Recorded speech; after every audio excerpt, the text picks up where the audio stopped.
item 9 do capítulo 7 do Céu e Inferno, e ele fala que todas as dívidas tem que haver um pagamento, né? E aqui tem a mensagem do Emmanuel, que ele colocou no livro Justiça Divina. Todo mundo deve se lembrar que o Emmanuel fez, acho que 4 ou 5 livrinhos estudando a codificação. Então tem lá o Religião dos Espíritos, esse Justiça Divina, o Espírito da Verdade. Cada um deles, né, Seara dos Médios. Então, olha, o Religião dos Espíritos estuda o Livro dos Espíritos, o Justiça Divina estuda o Céu e o Inferno, o Seara dos Médios, o Livro dos Médios, e o livro Espírito da Verdade estuda o Evangelho segundo o Espiritismo. Então ele vai lá, captura um pedacinho do que o Kardec coloca e faz uma dissertação a respeito desse pedacinho. Então aí a gente viu que toda dívida tem que ter um pagamento. É interessante porque só a doutrina espírita mostra isso pra gente, porque na maioria das vezes as pessoas imaginam que podem quitar dívidas apenas entrando em tanques de água, recebendo determinados tipos de batismo ou determinados tipos de rezas, né? Antigamente a pessoa favorecia as casas religiosas com recursos, acreditando que isso seria o motivo principal para elas estarem em quites com as leis, não é? E aí a gente vê que todas as dívidas têm que ter uma quitação. Então, de um jeito ou de outro, a gente tem que se quitar delas. E é isso que é complicado para a gente, porque se a gente pensasse bem a fundo mesmo sobre isso, a gente raramente ia querer fazer uma dívida. Como quando a gente tem, por exemplo, uma certa lucidez, e a gente não começa a sair gastando, comprando coisas que são para nós um tanto quanto supérfluas, desnecessárias, e fazendo dívidas, não é? Criando dívidas desnecessárias. Aí, determinada idade, a gente já consegue perceber, começa a ficar mais controlado, começa a segurar um pouquinho mais os recursos, começa a querer não ter mais dívidas. Essa é uma proposta de todos nós que já atingimos a maioridade, os 18 anos, né? Todos nós aqui já temos mais de 18 anos, né? Então a gente não quer ter dívida. Então, algumas pessoas chegam ao ponto até de não pagarem nada com cartão de crédito, porque não querem ter a fatura, querem pagar exatamente o dinheiro que tem no banco, que se não tiver, não compra, né? Não faz. Então é uma forma que a gente vai devagarzinho entendendo que a gente não quer ter dívidas. Mas, por um outro lado, se nós tivéssemos uma prudência profunda, a gente também ia evitar a todo custo criar uma dívida espiritual. Criar uma dívida que pode para a gente no futuro ser necessária e cara da gente pagar, né? Então a ideia, mais ou menos, é essa, é que o Emmanuel fala aqui, que se existe uma dívida, existe a ligação entre o credor e o devedor. Então isso faz a gente pensar que todas essas pessoas que nos aborrecem, nos incomodam, nos chateiam, e que a maioria delas que chegam até nós, elas estão de uma certa forma cobrando uma dívida, né? E nós precisamos pagar. Eu estou lembrando aqui um jeito muito bonitinho de pagar dívidas, que eu me lembrei aqui da mãe do André Luiz. Não sei se você se lembra dessa passagem. O pai do André Luiz andou tendo uma vida um pouco folgada aqui na Terra, e a mãe, então, percebendo isso e pelo amor intenso que ela tinha por ele, ela se dispôs a voltar com ele e receber as duas senhoras, duas moças, como filhas, né? Aí você vê, mais ou menos, se antecipa, se coloca na frente e vai ver as duas filhas desse pai, que é aquele pai provavelmente muito ciumento, muito, né, apegado, não deixa as filhas fazerem as coisas, se desenvolver, não quer que elas passeiem, saiam, namorem, mas aí existe uma ligação, né, uma associação. Agora, no caso da mãe do André Luiz, vejam, ela se dispôs a vir para ajudar a pagar a dívida, não é? Aí a gente vê uma outra coisa que é interessante. Quando uma pessoa ajuda a outra a pagar a dívida, né, também é uma coisa que a gente precisa analisar, porque às vezes a pessoa não tem a dívida, mas ela está ajudando a pessoa a pagar a dívida, né? Então, isso é um gesto fraterno, um gesto cristão, um gesto de amor, porque a gente sabe da dificuldade e ajuda a pessoa a pagar uma dívida. Então isso é uma coisa que eu digo que é extremamente cristã, porque na maioria das vezes a gente não quer ter dívida, mas não quer nem saber quem tem, o problema é de cada um, não é? Aí tem um outro fato, que é, por exemplo, os nossos filhos, não é? Aí a gente vê os nossos filhos embaraçados, a gente fica preocupado e quer ajudar a pagar, né? Às vezes a gente paga, ele faz outra, depois a gente paga outra e faz a outra, e fica fazendo a vida inteira e a gente está toda hora pagando as dívidas dele. Mas o problema não é que a gente tem que ajudar ele a pagar, nós estamos pagando uma dívida que era nossa, porque nós certamente, não é? Tivemos alguma ligação com isso no passado, porque se não tivéssemos, obviamente que o filhinho ia vir prudente ou consciente, dizer, não, fiz a dívida, vou assumir, vou responder por ela, não importa as consequências, e vou encerrar esse assunto, eu não vou ficar transferindo a minha responsabilidade para ninguém, né? Então, se transfere a responsabilidade, é sinal que existe também uma dívida aí tripartida, né? Tem um tripé aí dentro dessa quitação. E então, sempre a gente vai encontrar-se com alguém a quem a gente deve alguma coisa. Sempre a gente vai se encontrar com esse alguém, não é?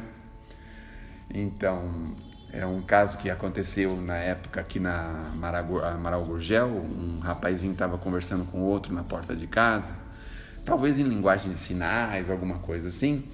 E aí a polícia apareceu lá longe, não é? E aí ele falou, olha, é melhor a gente entrar, porque a polícia está vindo, e depois eles vão parar aqui, querer saber da gente e tal. E eles, então, o rapaz foi embora e o outro entrou. Mas aí a polícia, quando o outro entrou, mandou o rapaz parar, 1, 2 vezes, mas o rapaz não parou porque ele era surdo. E o policial então desferiu projéteis em cima dele, tirou a vida dele. No mundo espiritual, esse rapaz estava consolando a mãe, o pai, dizendo o seguinte, porque é uma coisa horrorosa que a gente olha com os nossos olhos do mundo, fala, meu Deus, que exagero, que abuso, né? Um monte de coisa a gente pode reputar uma situação dessa.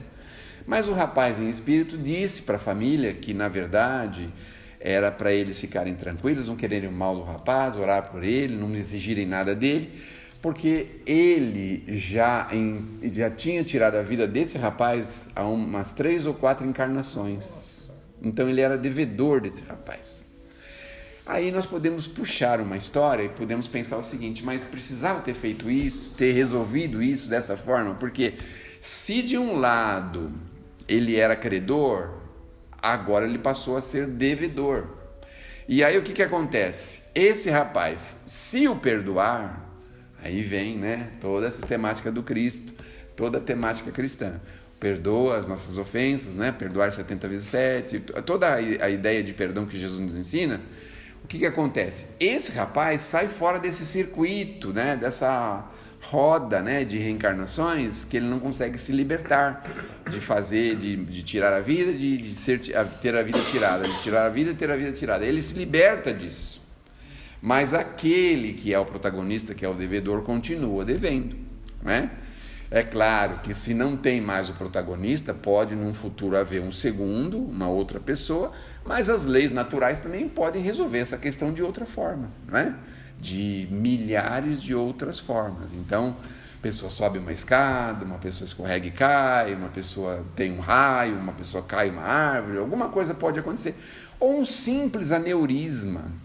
Aneurisma que é aquela bolinha de sangue coagulado, né, que fica circulando nas veias, né? Então, um simples aneurisma às vezes resolve, a providência divina sabe como resolver. Um caso semelhante a esse, a gente vê uma senhora que teve um problema, quando viu um quadro na parede, foi fazer uma visita para uma amiga e de repente ela foi numa sala e tinha um quadro, e nesse quadro tinha um rapaz que estava, era um soldado que estava com uma daquelas armas compridas, né? Apontado para a cabeça de uma vítima lá, de um prisioneiro, de uma pessoa de guerra lá, né? E ela então teve um torpor, assim, uma coisa, se sentiu mal, precisou respirar e sair dali, foi um problema. A moça tinha perdido o filho e aquele quadro reportava muito o que tinha acontecido, porque o filho estava em casa, no sofá, tranquilo, e de repente, pá, caiu e morreu. E aí a explicação era a seguinte: ele nesta vida, o que tinha feito? Ele tinha subjugado o prisioneiro. Só que mais do que subjugar, ele não ficou contente, ele quis tirar a vida do prisioneiro. Então ele deu um tiro a queima-roupa na cabeça desse prisioneiro, né?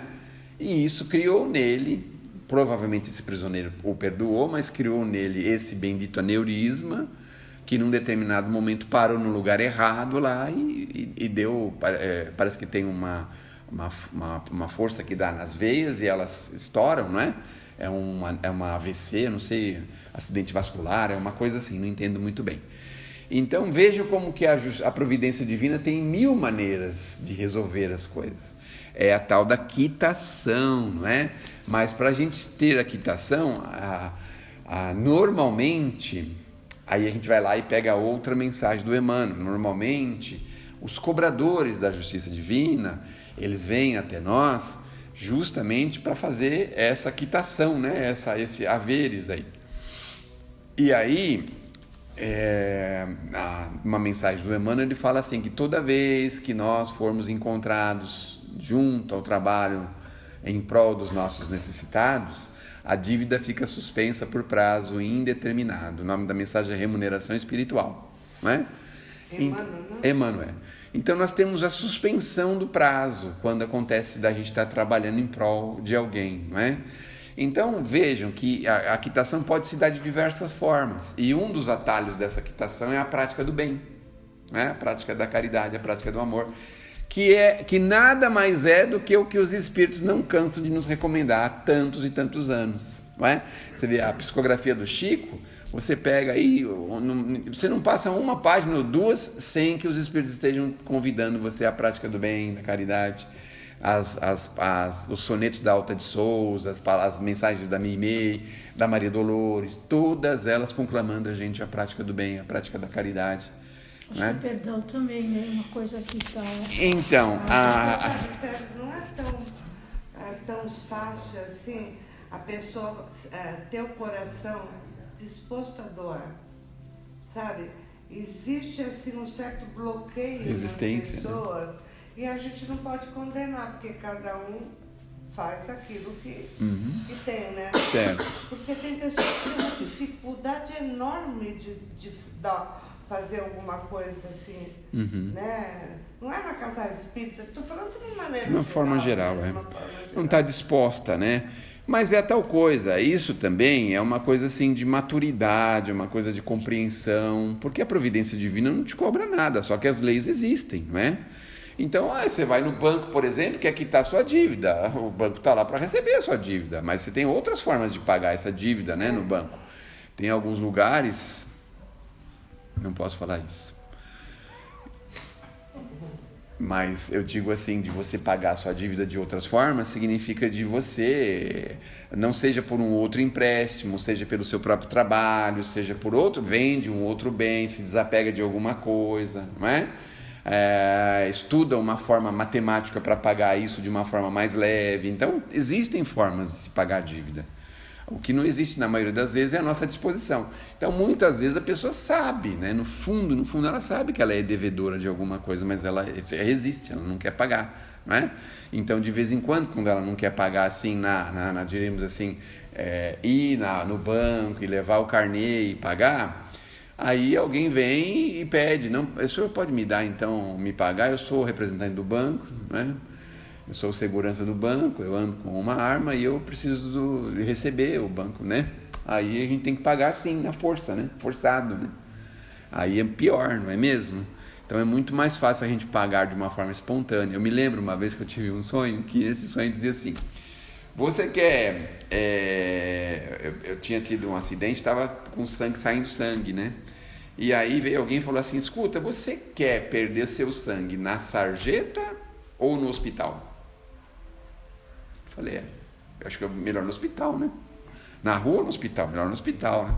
Mas isso demorou um pouco para entender que eu devia iniciar um processo de doação de sangue. Olha só. Hoje eu já doei lá quase umas 30 vezes ao longo, né, de 20 anos aí, bastante vezes. Mas é porque se eu não fizesse dessa forma, era muito provável que eu teria consequências de outras formas diferentes. Veja só como é que são as quitações, não é? Então, a providência não força ninguém a quitar a sua dívida, até porque o banco da providência divina não está nem aí com a sua dívida, porque ele ainda te empresta mais se você pedir, ainda te empresta. E você, não é o que acontece com a gente aqui na Terra? A gente chega aqui para pagar a cor, para resolver problema, e no fim a gente acaba saindo daqui devendo mais ainda. Não é assim que acontece?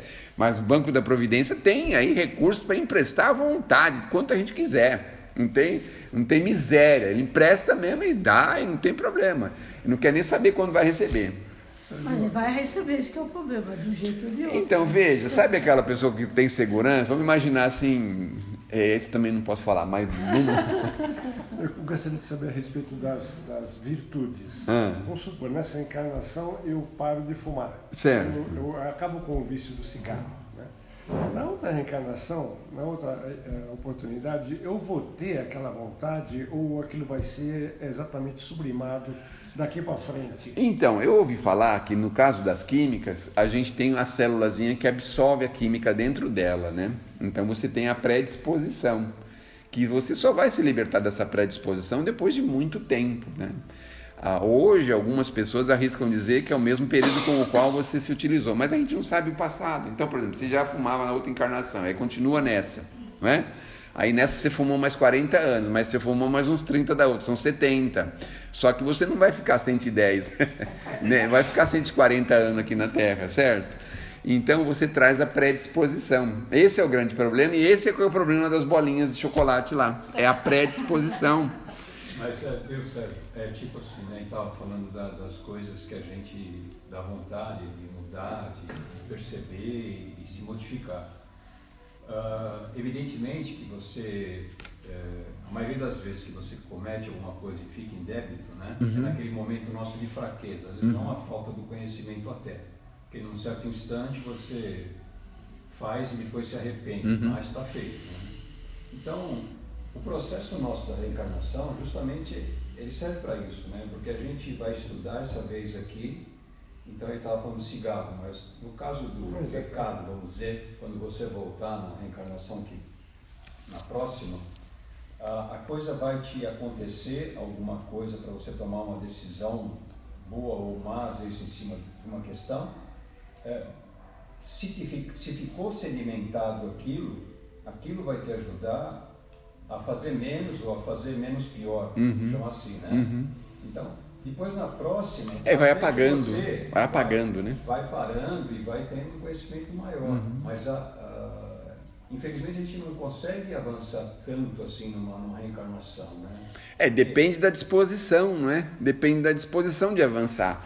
Porque se a gente ver convenientemente as coisas que nos fazem mal, são as coisas mais prazerosas que tem, não é? E são as coisas mais deletérias.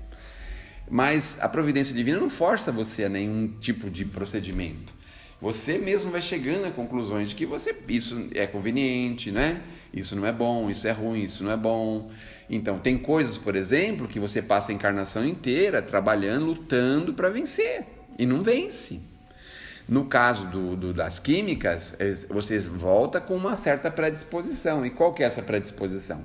A predisposição vem que se você fizer contato mais algumas vezes com aquilo eclode novamente e você volta de novo com o problema, não é? Então, quando você fala, por exemplo, dessas químicas que tem aí na cidade, que os nossos irmãozinhos estão tão envolvidos, é um problema gravíssimo espiritual também, porque... é uma coisa assim, a pessoa precisa criar um sentimento, uma força muito grande, porque isso vai depender muito dela, né? Você não se libertou ainda se você ainda tem vontade de, você não está liberto, né? Então a pessoa parou de fumar, mas se ela vê uma outra pessoa fumando, ela, morro de vontade, mas eu não vou fumar, quer dizer, ela está resistindo. Aqui no Evangelho eles mostram 3 períodos que nós podemos viver. Se não me falta memória, é assim: aquele que a gente se compraz nas coisas que não deve, aquele que a gente faz, mas resiste, e chega um terceiro momento que você já nem pensa mais naquilo. Então você vê a pessoa fumando, mas aquilo não te faz diferença nenhuma, não é? Aqui entre nós, se a gente pôr uma dezena de produtos aqui na mesa, muitos de nós vão nem se incomodar. Então, cigarro, por exemplo, no meu caso, não precisaria nem existir indústria de cigarro. O álcool, para mim, também não faz a menor necessidade. Não tenho necessidade nenhuma de ter indústria de álcool. E o chocolate que está aí do lado? O chocolate, aí já é diferente, né? Quer dizer, eu poderia comer o chocolate indiferentemente, mas eu ainda não como indiferentemente. Eu como com uma certa paixão, não é? Uma certa... Mas o chocolate faz mal pra gente? Faz, porque ele vai viver 20 anos a menos, né? Se você comer demais, se você comer pouco, não faz mal pra ninguém, né? Que eu saiba. Eu nunca ouvi falar que chocolate faz mal. Não? Não, chocolate faz Come uns mal. 2 quilos todo dia para você. Faz mal pra quê? Chocolate também, não. Não, juro mesmo, nunca ouvi falar que chocolate faz mal. Não é aqueles, os chumbinhos da Copenhague? Não sei, existe esse daí? Eu vou procurar saber. Olha, eu não devia ter falado, que agora vocês estão me dando um monte de ideia, hein? É muito bom. Ô, Clarice, o chocolate tem gordura. Deve ser por isso. E comer em excesso. Não, veja, nós demos um exemplo, né? Então, se você tem 10 produtos aqui, tem gente que vai comer 1, 2 chocolatinhos, mas aqui não faz diferença nenhuma para ela. Nós temos que chegar nesse ponto, não é? Chegar no ponto e dizer assim, não, é uma coisa que a gente faz. O que normalmente se recomenda, por exemplo, quando você fala, toma uma taçazinha de vinho por fim de semana, a pessoa não tem, sabe, se não tiver, não tem problema nenhum. Não é? Não vai atrás, não vai... Chamaram o André Luiz de suicida, não? Então, ele não era droga lá, que ele gostava, era um bom vivan, né? Ele gostava de comer bem. Então, eu sei, mas não era só nisso, né? Ele teve problemas, né? Ele morreu de sífilis, né? Inclusive. Bom, isso não é só droga, né? Sim, mas eu digo assim, uma gama de produtos assim que está a nosso alcance, né? Aí tem os outros produtos que não são esses que se produzem dessa forma. Então, nós temos que começar a trabalhar a ideia de que dizer assim, poxa vida, mas eu acho que eu tenho que procurar me evitar porque eu estou achando que eu tenho uma certa dependência disso. Não só o produto, né? Pode ser também uma atitude que você vem fazendo. Também que faz bem. É. Pode ser uma coisa tangível, pode ser uma coisa... Pode sim. É moral, né? Um fato moral, né? De você ter um certo defeito. Então, quando você consegue enxergar, qual é a principal proposta? É você começar a trabalhar na resistência. Porque quando você começa a trabalhar na resistência, você vai construindo uma resistência ao longo do tempo e vai chegar uma hora que você vai estar mais resistente, mais forte, não é? Então, se nesse momento você não tem a força, mas você vai construindo essa força. É a mesma coisa dos músculos. Se você começar a exercitar os músculos, eles se desenvolvem, não é? Então, a gente começar a exercitar essa resistência. Se é a resistência ao ostracismo, à maledicência, às coisas desregradas, a essas químicas da terra, esses produtos da terra. Então, tem gente, por exemplo, que toma 2 litros de refrigerante por dia. Quer dizer, você pensa, mas precisa? No meu caso, também, indústria de refrigerante, se existisse ou deixar de existir, para mim não tinha menor diferença. A indústria de cerveja, para mim, se existisse ou não existisse, também não teria muita diferença. Então, eu acho que ao longo do tempo a gente vai encarando as coisas com a maior naturalidade possível. Eu me lembrei de uma situação interessante que eu passei lá em Mauá, fui fazer uma palestra lá em Mauá e não estava achando lugar lá, e entrei nos lugares estranhos lá, feio para chuchu, aí de repente passei numa avenida e estava lá o nome da fábrica CBC. A CBC fabricava munição, né? Porque a Taurus comprou a CBC para fabricar munição. E aí você pensava, puxa, Deus podia não permitir isso, né? Mas parece que depois vem uma ideia, né? A gente fala assim, se a gente não conhecesse, não experimentasse, não criasse a própria repulsão, como é que a gente ia saber disso? Porque nós não estamos sendo formados para sermos pessoas ingênuas. Você chega no mundo espiritual, vê uma arma de fogo lá, você não sabe o que é aquilo. Não é? Você vê um projeto, você não sabe o que é aquilo. Nós não temos que conhecer tudo. A arma de fogo, ela te causa um prejuízo, pode ferir, pode matar. É um objeto que se usa nessa condição, naquela outra condição, usa para defesa, não usa para defesa, sabe? Nós temos que saber isso. E saber, Zé, eu acho que não tenho condição de ter uma arma de fogo, porque toda hora tem vontade de matar um, então melhor não ter, né? Não devia ter falado isso também, mas falei. Não é mesmo? Então, aí você mesmo vai encontrando as resistências, mas você sabe o que é aquilo. Aí vem a energia nuclear. O homem não tinha que conhecer esse troço, mas conhecemos com uma base terrível, né? Uma base terrível. Mas aí depois você pensa, mas os países que detêm o poder dessa arma letal têm soberania. Um outro não folga um com o outro. Então tem umas coisas assim, não é? Você fala, é ruim, é bom? Não sei, a gente no futuro vai saber. Mas a gente sabe que ninguém tem a disposição de receber, né, de estar perto de uma explosão dessa e nem tem ideia de que alguém possa querer explodir um troço desse. não é? Então, a gente tem que saber as consequências das coisas, porque nós estamos num processo de maturidade. Então, nós vamos experimentar todas as coisas que é boa, que é ruim. Hoje, por exemplo, a gente já não tem muita coisa aí, por exemplo, essas noitadas que essas pessoas fazem, meu Deus do céu, sabe, vai num lugar que o povo só fuma escuro, um barulhão lascado, um negócio que, para nós não cabe mais, mas a gente sabe o que é, sabe como funciona. Então a gente resiste, não é que a gente resiste, para nós isso não importa mais, se deixasse de existir isso, para nós tanto faz, mas para algumas pessoas é a vida de algumas pessoas isso, não é? Se você reduzir os botecos do Brasil, de São Paulo pelo menos, da capital, em 50%, tem muita gente que, sei lá, vai andar horas e horas para achar um bar, né? Às vezes um quarteirão não é suficiente, né? Se você tirar um de um quarteirão, fica 2 quarteirão, ele vai andar 2 quarteirão para ir lá até lá. Então, é nesse sentido. Mas se voltarmos de novo aqui para a quitação, ele vai mostrar para a gente, por exemplo, que às vezes a gente tem problemas dentro de casa. E a gente não entende, não é? Porque é consanguíneo, a gente às vezes deu todo o carinho, todo o amor, fez tudo que pôde, todos os recursos que pôde a gente fez. E aí a pessoa mesmo, na determinada idade, tem aquela rebeldia, aquela dificuldade, cria problemas o tempo todo. A gente fala, ai meu Deus do céu. Aí ele volta lá na ligação do débito e do crédito. Nós temos uma ligação com isso, e com essas pessoas. Então, as pessoas... eu me lembro uma vez, uma brincadeira que parecia uma piada que o Chico falou. Não sei se a Lúcia se lembra dessa passagem. De vez em quando a gente é meio repetitivo, não é? Mas tinha uma conversa lá com o Chico, uma rodinha de conversa lá com o Chico. E aí o Chico falava que a gente conhecia as pessoas há muito tempo, não é? E aí uma senhora falou, então eu conheci meu marido há quanto tempo, né? O seu marido você conhece há uns 20 mil anos, mais ou menos. Nossa, é muito tempo, né? Olha só. E aquela pessoa que você encontra no ônibus e troca 2 palavrinhas com ela, você conhece uns 3 mil anos, 5 mil anos, mais ou menos. A gente não tem noção de matemática, não é? A gente não tem noção de matemática, mas se a gente for pensar... Essas pessoas que a gente cria amizade facinho, essas pessoas que você conversa e a pessoa conversa com você fraternalmente, são pessoas que estão ligadas a gente, não é? Mas o que mais pega são essas pessoas que estão dentro da nossa casa e que nos incomodam, nos aborrecem, nos exploram, não é? Essas nos incomodam muito, mas nós temos uma ligação. Agora, se a gente, quando casou, tinha uma pessoa que você conhecia há 20, 30 mil anos, imagine essa pessoa que está lá, morando na tua casa, teu filho, né? Quanto tempo você não conhece? 50 mil anos. Não é? Então, é assim, a matemática é uma coisa impressionante, né? A gente fala em tom de brincadeira, mas vamos voltar cada um aqui 30 anos atrás.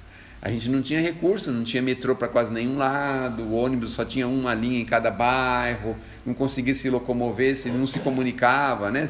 Um telefone era uma coisa muito rara. E você vê que em 30 anos as coisas mudam tanto, e daqui a mais 30 anos a gente nem sabe como é que vão ser as coisas assim direito, né? Vamos projetar aí viagem em outros planetas, sei lá, vai fazer um passeio ao redor do Sol, sei, né? Umas coisas assim. E não tem... Você está falando nisso, você imagina, né? Até 1800, 1900, teve aquele avanço, mas foi uma coisa assim, sei lá, vai devagarzinho. Agora, esse último século foi... demais, não é? Demais. Ainda mais, imagine, agora, antigamente começou a 50 em 5, né? Agora você imagina, acho que é 100 em 5, 150 em 5, então a cada 5 anos coisas assim impressionantes estão acontecendo e a gente está... Aí daqui a pouquinho fala assim, puxa, a gente vai embora do planeta, mas aí, por exemplo, tem um metrô na esquina da tua casa, não é? Tem um monte, não tem mais fio na rua, você não vê mais fio, essas coisas que a gente via no nosso tempo, né? Poste, né? Fio. Colocar poste. Você consegue ver tudo isso. Lembra o poste? Quando ia pôr o poste lá, a molecada ia lá brincar naquelas terras que eles puxavam, aqueles buracos, aqueles... Aí, lembra de furar poço, ajudar a furar poço, alegria, furar uma bagunça, aquelas terraiadas, aquelas coisas, né? Enfim, a gente tem o tempo ele vai passando e a matemática é uma coisa que a gente não consegue muito alcançar, não é? Então a gente fica um pouco assim aborrecido e tal, porque a gente vai se encontrar com as antipatias. E é por essa razão que a gente tem que evitar o quanto possível essas antipatias. Eu fico um pouco aborrecido, um pouco triste, por exemplo, quando você tá, por exemplo, vai fazer uma viagem aí com um familiar e tal, ele vai numa lanchonete, numa padaria, no mercado, lá e arruma confusão com a pessoa que está trabalhando lá. Umas coisas tão gratuitas, tão desnecessárias. Tem problema. A pessoa passou na frente, tem problema. Sabe? Aquelas pessoas que querem brigar com todo mundo, quer bater em todo mundo, quer xingar todo mundo, quer... Ai, que aflição que dá isso, meu Deus do céu. Não é? Não tem um que é assim? Não é? Ah, o camarada, em vez de dar, sei lá... Esqueci, outro dia eu estava com um senhor comigo e ele pediu uma água lá, eu não sei o nome da água que ele pediu lá, a mulher deu outra parecida, falou, mas eu pedi aquela, vocês estão sempre fazendo isso. Foi a primeira vez naquele lugar, nunca foi naquele lugar, está sempre fazendo isso? Acho que eu estava falando com o obsessor, né? Relaxa, né? Tava falando, não é? Então, tá assim, aí pega a fila de pedágio enorme, lá vai pra praia no final do ano, aquela brincadeira, todo mundo lá, relaxado, o carro fica nos nervos lascados, porque aí o carro da frente quebra, trava e não pode ir pra frente nem pra trás, não consegue passar o pedágio, e já começa ali, meu Deus do céu, incendeia, bota fogo no pedágio, chama o bombeiro, acaba com a festa de todo mundo, pronto, vai embora. Mas está todo mundo muito estressado. Mas então, por que a gente mora em São Paulo? Olha aí a ligação que nós temos. Não é? Mas se a pessoa, por exemplo, é bipolar, ela é uma pessoa doente, não é? Doente. Ela é doente. Mas aqui na Terra não tem ninguém que não seja, né? É claro, mas a gente extravasa sentimento negativo que a gente ainda tem dentro. Não somos santos. De diversas formas. Porque às vezes a reação da gente, de qualquer um de nós, a gente acaba sendo agressivo porque é um amontoado de coisas que vem, mas naquela hora te pega... Na curva. Pega na curva, né? O que é difícil, talvez, para as pessoas é não pensar que ela também tem essas reações. Mas quando você tem, você é julgado, né? Mas todos nós temos reações negativas. Então, mas... Tem que ver como espelho. Exato. Olha, eu trabalhei, você sabe, no Safra. Eu conheci os 3 irmãos Safra, né? E tinha lá o José, que era o mais explosivo, e outros que a gente via reações assim, né? Todo mundo, mas que caramba! Você fala assim, ó, o cara é banqueiro, preocupado, é dinheiro, de repente explodiu, ele é mal educado? Não, às vezes é uma reação até de se libertar de alguma coisa que está dentro dele. Não é isso? Porque o compromisso, às vezes, é tão grande, Sérgio. Pesado. Sérgio, eu acho assim, nós estamos atravessando um momento muito difícil, porque, de repente, uma pandemia mudou muito as coisas, né? Até nós recuperarmos o nosso ponto de equilíbrio, porque todos nós, de alguma forma, se ressentimos, né? É o grupo espírita, é nosso pessoal, todos nós, porque, de uma certa forma, todos nós temos as consequências disso ainda, não é verdade? Só que, às vezes, existem algumas coisas, Sérgio, que o espírita precisa aprender é perdoar. Porque mas é o mais difícil... Mas é isso aí, é aquele momento. Eu saí de casa também, tive para o centro. Mas é marido e mulher, é irmão e irmã. Todos nós temos momento, só nós vamos entender que nós ainda estamos assim pequenininho quando a gente não sabe perdoar. Porque a hora que a gente souber perdoar realmente, a gente vai ver, a fulana teve essa reação, mas eu também posso ter. Pode ser até pior que ela está tendo, não é assim? Porque a reação, todos nós não somos santos, senão nós estávamos de asinha lá no céu. Estaríamos reencarnando em tudo, Não aqui, né? Porque aqui não todo mundo aqui. tem provas para passar, né? Então, Aqui todo mundo é credor, é devedor, certo? Então aqui As todo duas, mundo não é ou, é e. É, credor e você está lidando lidando com pessoas diferentes, né? Assim, Então, de mas cultura, de tudo. Então, Lúcia, o que a gente sente com a proposta da doutrina é construir na gente uma resistência ao mal, não é? Exatamente. Porque quando a gente ainda... Você vê que tem algumas coisas que as pessoas que estão do nosso lado acham aquilo uma coisa terrível e tudo, e você nem ligou, nem se preocupou. No trânsito, muitas vezes, quando você já tem uma certa maturidade de trânsito, você nem se incomoda. O cara fechou, se deu a seta, se não deu a seta, se parou de repente, se não parou. Sérgio, você está falando isso? Seu Gonçalves, uma vez, ninguém via ele falar palavrão, nada, né? Um dia ele ficou tão nervoso e teve uma reação e todo mundo começou a rir. Por quê? Não esperava que o seu Gonçalves ia ter aquela reação, né? Ô, seu Gonçalves, Ele fica nervoso. acho que ele ficou tão assim que teve uma reação que a gente estranhou. Falou, nossa, seu Gonçalves, né? Por quê? Por que não, seu Gonçalves? Ele ainda está encarnado na Terra, né? Porque as pessoas que se você tem uma coisinha de cargo que é responsável, não, você é santo, tem que ser santo, né? Mas não, gente.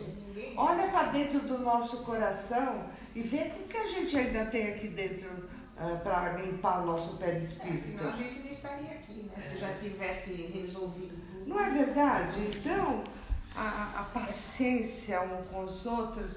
Não falo, eu não sou paciente, às vezes eu perco mesmo, como outros tantos, né? Que têm reações negativas, né? Mas não tem a intencionalidade nesses fatos, né? Não importa, você ainda tem dentro de você sentimento negativo. Se você fosse santo, você não estava encarnado mais aqui, tentando aprender o evangelho. Mas ele pode estar infiltrado, hein? Ele pode ser um infiltrado. Ó, você estaria voando em Júpiter. Em Júpiter. Está julgando, mano. Né? Pode ser um infiltrado, Ah, precisa eu tomar vou cuidado. lembrar, olha, uma frase, atire a primeira pedra quem tiver sem pecado. Essa não é uma frase? Difícil achar pedra. Veja, quando a gente comenta de desequilíbrios, na verdade é para a gente estudar e para a gente evitar. Você se lembra do bêbado que o aprendiz perguntou para o mestre, né? O Chico conta essa história. O que eu posso aprender com essa pessoa que é alcoolizada? Né? Ele falou assim, você aprende o que você não deve ser. Não é isso? O que você aprende com uma pessoa altamente desequilibrada? Que você não deve ser. Isso, não é? Verdade. Então, tem hora que a gente tem vontade de esboçar uma reação, dar uma resposta rápida, fazer alguma coisa, tem vontade, não é? Mas aí é que está a resistência que nós vamos criar dentro de nós, fazer aquilo dissolver em coisas boas. Quando a gente chega nesse ponto, a senhora conheceu o Raul Michelin? Conheceu. Então, o seu Raul Michelin, ele tinha problemas graves em casa com a esposa não permitia nada, não queria que ele fizesse nada, não podia sair à noite, era um problema grave, Não aceitava a doutrina de Genebra. Então, mas eu nunca vi ele falar nada que pudesse denegrir a imagem da esposa, falar mal da esposa, reclamar da esposa. Eu percebia que ele já tinha vencido Ele isso. trabalhou um tempo aqui conosco. Chegou a trabalhar? Então, a gente percebe que a pessoa já venceu, porque aquilo já não incomoda mais. O desequilíbrio da outra pessoa não incomoda mais a gente. Quando a gente consegue criar essa barreira, essa resistência, essa possibilidade maior. E é isso que nós estamos fazendo aqui. Nós estamos nos temperando para sermos resistentes. Porque imagine Jesus, todas as provocações, os problemas que ele recebeu. Imagine o próprio Chico. Nas coisas da terra, aqui também quantas provocações, quantos convites indecorosos, quantas coisas ruins que ele não recebeu. O próprio seu Gonçalves, na transitória, certamente tinha gente espertinha que ia lá, falava, vou dar 1.000, o senhor faz um recibo de 2, sabe essas coisas assim, não é? Obviamente que a gente tem isso, mas nós estamos aqui para criar a resistência. Então, por exemplo, nesse caso, por exemplo, a pessoa fala assim, eu vou te doar 1.000, você faz um recibo de 2 para mim, declarar no imposto de renda, que antigamente declarava, né? Hoje não, mas antigamente declarava. Aí você fala, não precisa não, acha outra entidade para você doar, não tem problema, a gente não pode fazer isso aqui. Então, para ele aquilo não fazia nem cosquinha. Agora, para algumas pessoas, podia até pensar, não, vão receber 1.000, não tem problema, é só um papel que vai dar e tal, né? Então, coisas assim que a gente vai aprendendo a resistir. Quando a gente deu o exemplo do pedágio, que a pessoa se irrita com qualquer coisa, que a água, que não sei o quê, essas coisas que é que na maioria das vezes a gente traz muito em nós essas dificuldades, essas coisas fortes, pesadas. A gente ainda guarda muita mágoa, a gente ainda, sabe, tem muitas essas coisas assim, mundanas, vamos dizer assim. Tira não é? a primeira pedra que tivesse em Né? pecado. Né? Então, não, mas a gente guarda essas coisas, mas o ideal é guardar. O exemplo que a gente dá é assim, quando você recebe uma pedra, por exemplo, se você ficar enchendo um saco de pedra nas costas, aquilo pesa para você. O certo é você não andar com isso. Você se libertar daquilo e pronto. Olhar para frente e seguir. Ah, não esqueceu, mas olha para frente e segue. Então, a ideia é que nós aprendamos a resistir, porque senão, o que acontece? Tudo isso surgiu por quê, né? Porque tem gente que fica criando problemas um atrás do outro, é no trânsito, né? Agora, graças a Deus, a gente não vê com frequência, mas antigamente era tão frequente, briga de trânsito, que a pessoa batia o carro no outro, tinha arma, tinha não sei o quê, fazia coisas assim, né? Era muito mais intenso. Hoje a gente vê que tem uma certa tranquilidade, tem uma certa possibilidade diferente. Mas a ideia é nós criarmos resistência. Na Terra, obviamente, nós estamos sempre rodeados de... O Emmanuel tem uma palavrinha bonitinha que ele fala pra gente, delinquentes. Todos nós aqui na Terra somos delinquentes. Aí quando vem um espírito superior aqui, dá a impressão que ele não se incomoda com nada, mas aquilo realmente não incomoda. O que incomoda ele, o que ele realmente tem que fazer, a necessidade dele, do trabalho dele. O resto não incomoda, né? Sabe, aconteceu tal coisa, tem pessoas que entram num processo de trauma, recebeu um problema, sei lá, tem gente que alguém rouba o celular, a pessoa fica o resto da vida com aquilo na cabeça e não sei o que, não quer comprar mais celular, né? E tem gente que rouba, no dia seguinte ele já procura outro, já compra e nem quer saber se roubar, como é que fez, como é que não fez, ele quer nem saber, ele compra outro e segue em frente. Então é nesse aspecto que a gente tem que ser resistente e tem que ser um pouquinho mais, porque o trabalhador do Cristo,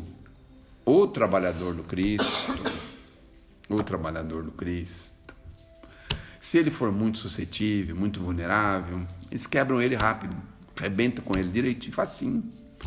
Qualquer assistido vem aí, dá um chute na canela dele, pronto, acabou o trabalho, porque o menino me deu um chute na canela, não vou servir mais menino nenhum aqui, vai todo mundo lamber sabão, tomar banho na soda. Olha, eu falo assim, eu já tenho 42 anos de doutrina, né? Cara, uma das dores maiores foi ser expulso da transitória, né? E a gente teve que absorver, acho que ninguém pode imaginar como foi triste para nós, né? Aquele sofrimento, aquela dor de ter que deixar aquela casa que a gente amava tanto, né? Mas não é assim, Sérgio. A gente luta, mas tem hora que parece que uma coisinha assim, fala, putz, hoje não aguento. Hoje não aguentei, né? Não vou falar mais sobre isso, tá bom? Tá Chega! Bom. Então vamos Chega! Encerra com esse assunto e pronto. Não, mas eu tenho consciência de que eu não sou tão calma como